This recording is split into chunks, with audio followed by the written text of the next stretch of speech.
tunggu dulu. Sebelum nonton video lengkapnya, jangan lupa untuk subscribe ya dan klik link di bawah ini. Jangan lupa juga untuk klik tombol loncengnya. Oke?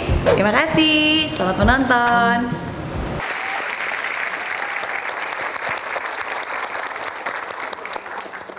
Baik pemirsa, Anda masih bersama kami di I'm Possible. Dari Impossible jadi I'm Possible.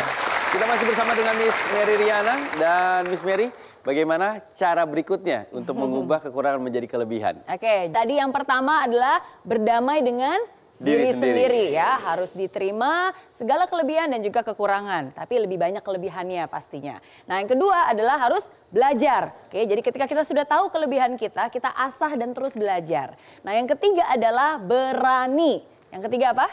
Berani. Nah kenapa berani? Karena dalam proses belajar itu nggak mungkin tiba-tiba dalam waktu singkat langsung expert. Nggak mungkin dalam waktu singkat tiba-tiba bisa berubah dengan seketika. Ada waktunya, ada prosesnya. Nah makanya di dalam proses itu Anda harus berani memulai, jangan menunggu sempurna dulu, berani untuk gagal, berani untuk salah mungkin di awal, berani untuk menunjukkan siapa diri Anda sesungguhnya. Oke, berani bahkan untuk ditertawakan dulu di awal-awal. Namanya juga dalam proses belajar pasti nggak sempurna. Nah jadi keberanian itulah yang nantinya bisa perlahan demi perlahan mengubah kekurangan menjadi sebuah kelebihan. Harus berani. Baik, nah tapi tidak semua orang memang punya keberanian untuk melakukan satu kesalahan. Apalagi kegagalan. Betul. Karena kegagalan itu biasanya datang bukan hanya sekali, tapi berkali-kali.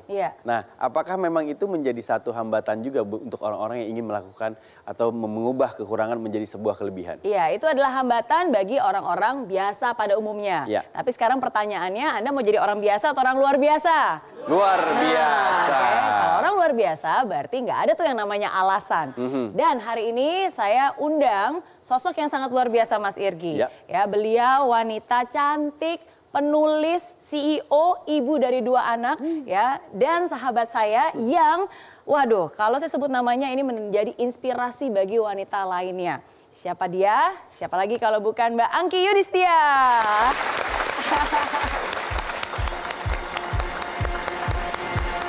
Hai Mbak Angki, apa kabar? Mbak Angki, terima kasih sudah datang di I'm Possible. Boleh kasih tepuk sekali lagi untuk Mbak Angki.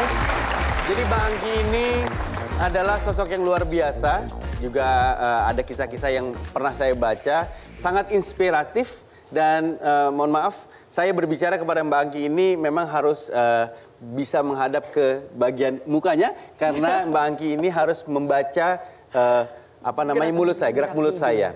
Jadi beliau ini memang divonis kehilangan pendengaran sejak anak-anak. Tapi kita akan tahu bagaimana cerita luar biasanya dari kehidupan seorang Mbak Angki Yudhistia. Oke. Nah Mbak Angki, ini kan kita mengetahui bahwa kondisi Mbak Angki ini dari sejak kecil divonis kehilangan pendengaran dan akhirnya Mbak Angki ini masuk ke sekolah umum dan sampai masuk ke universitas swasta di Jakarta. Tentunya tidak gampang. Tapi bagaimana Mbak Angki ini bisa survive dan akhirnya bisa diterima di masyarakat dan sekarang menjadi orang yang sangat berhasil. Oke. Mungkin semuanya kelihatan aku seperti biasa pada umumnya, tapi siapa sangka aku menjadi seorang perempuan dengan berkebutuhan khusus. Jadi kalau dilihat ini, di balik jilbab aku harus menggunakan alat bantu pendengaran. Nah, ini ada di kedua telinga. Jadi kalau mau berkomunikasi dengan kami, tuli atau tunarungu bisa dengan bahasa syarat atau gerakan bibirnya. Makanya aku harus kelihatan gerakan bibirnya harus lebih lebar, ya kan, supaya aku dapat paham untuk supaya teman-teman aku bisa mengetahuinya. Jadi karena divonis dari umur 10 tahun itu karena demam tinggi. Demam tinggi yang mengakibatkan aku harus mengalami permasalahan syaraf di telinga. Nah, memang awalnya tuh ngerasa sedih ya, depresi sih. Siapa sih yang mau diciptakan menjadi seorang disabilitas yang tadinya kita umumnya normal, terus tiba-tiba kita menjadi disabilitas, itu nggak ada yang mau. Itu bukan doanya gitu. Kalau mau dibilang apakah dulu pernah dibully, itu pasti. Semua orang apabila memiliki keterbatasan pasti mutlak sering diledek gitu kan. Mau diledek, tapi kan pada akhirnya apa yang membuat aku survive itu adalah dukungan keluarga, family. Nah, keluargaku selalu mengingatkan aku untuk menerima diriku sendiri. Kayak Mbak Mary tadi bilang bahwa berdamai dengan diri sendiri. Kalau kita sudah berdamai dengan sendiri, menerima semua kekurangan dan keterbatasan kita, kita pasti akan berpikir ke depan, oke, kalau saya sudah menerima diri sendiri, what the next? Apa ke depannya? Nah, itu. Mbak Angki ini sekarang kalau untuk kuliah jurusannya apa? Oh ya, aku kuliah jurusannya komunikasi. Kontradiktif ya teman-teman ya. Udah tahu tidak bisa dengar tapi ngambil komunikasi pula. Nah, nothing is impossible ya. Banyak orang yang tidak percaya dan bahkan meragukan kenapa harus mengambil komunikasi. Tapi karena saya merasa, saya meniatkan bahwa dunia komunikasi ini tuh luas. Banyak hal, sesuatu yang terjadi dengan pengalaman yang sebenarnya kita nggak pernah tahu gitu. Hingga pada akhirnya saya kuliah komunikasi S1 dan S2 dalam 5 tahun saja. Luar biasa, luar biasa. Mbak Angki, boleh saya minta izin untuk kasih kesempatan kepada audiens yang ingin bertanya kepada Mbak Angki? Boleh dong. Oke, baik. Siapa yang ingin bertanya? Boleh langsung angkat tangannya. Oh, banyak. Oke, baik. Mbak yang paling depan boleh berdiri di situ dan langsung menyebutkan namanya dan juga pertanyaannya. Ya. Selamat malam Mbak Angki. Yes. Boleh maju nggak? Boleh maju? Oke, silakan. Aku Marisa dari Universitas Bakri.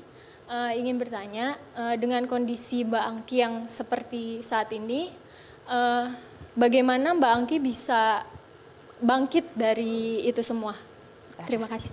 Terima kasih. Terima kasih banyak untuk pertanyaannya. Jadi kalau aku mau jawab ya, aku percaya bahwa first impression itu penting. Aku percaya. Aku nggak mau dilihat sama orang ini. Mungkin disabilitas itu macam-macam. Ada disabilitas yang tidak bisa melihat, ada bisa tidak mendengar, bahkan fisik dan lain-lainnya. Tapi karena aku percaya first impression itu penting, aku nggak mau orang memandang aku tuh yang kasihan dia. Aku nggak mau seperti itu. Itu kita bisa mengubah ekspresi muka orang lain dengan wow gitu. Jadi aku berusaha cermin di rumah, jangan hanya cermin untuk kita melihat ngaca yang nggak penting menurut aku ya. Cermin di rumah anggaplah itu bertemanan, kita berteman dengan cermin. Aku berusaha mungkin untuk bagaimana bisa memandang cermin, body language-nya, ketika ditanya sama orang, nggak mungkin kan kalau aku nggak dengar apa, nggak mungkin gitu kan. Bagaimana cara ngomong, mohon maaf, bisa kembali dijelaskan. Nah, aku belajar banyak untuk memperbaiki diri aku sendiri. Sehingga ketika aku berada di lingkungan inklusi, ketemu dengan teman-teman lainnya, aku tidak perlu dipandang kasihan, tapi kita equal sama. Saya, kamu, kita semua sama, teman gitu, teman-teman.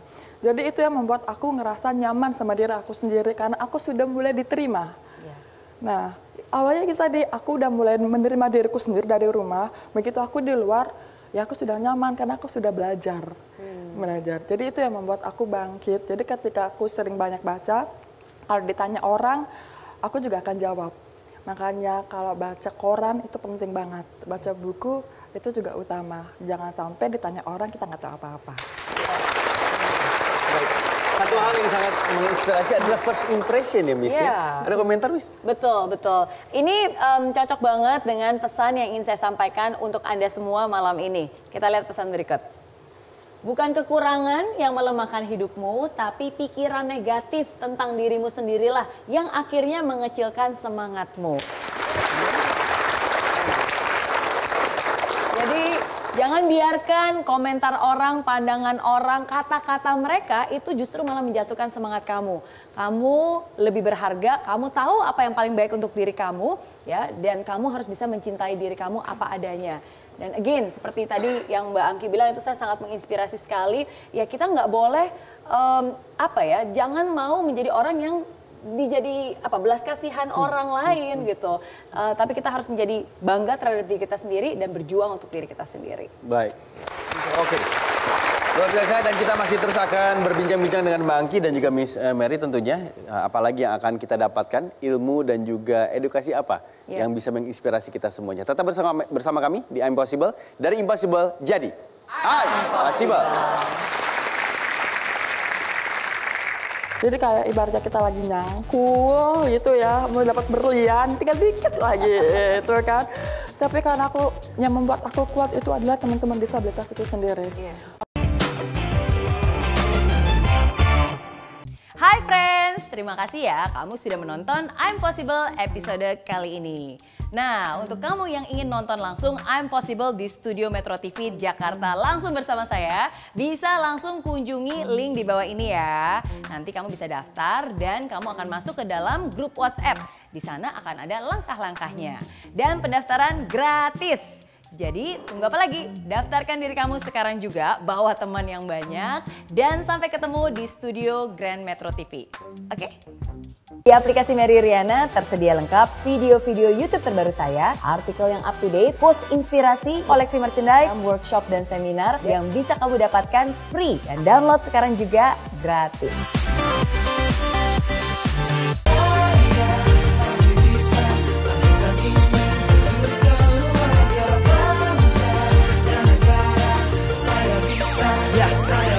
Laksana bumi tanpa hujan, hidup tanpa tujuan, kering dan mati tanpa hijaunya tumbuhan. Demikian kalau mimpi tak kunjung terjadi.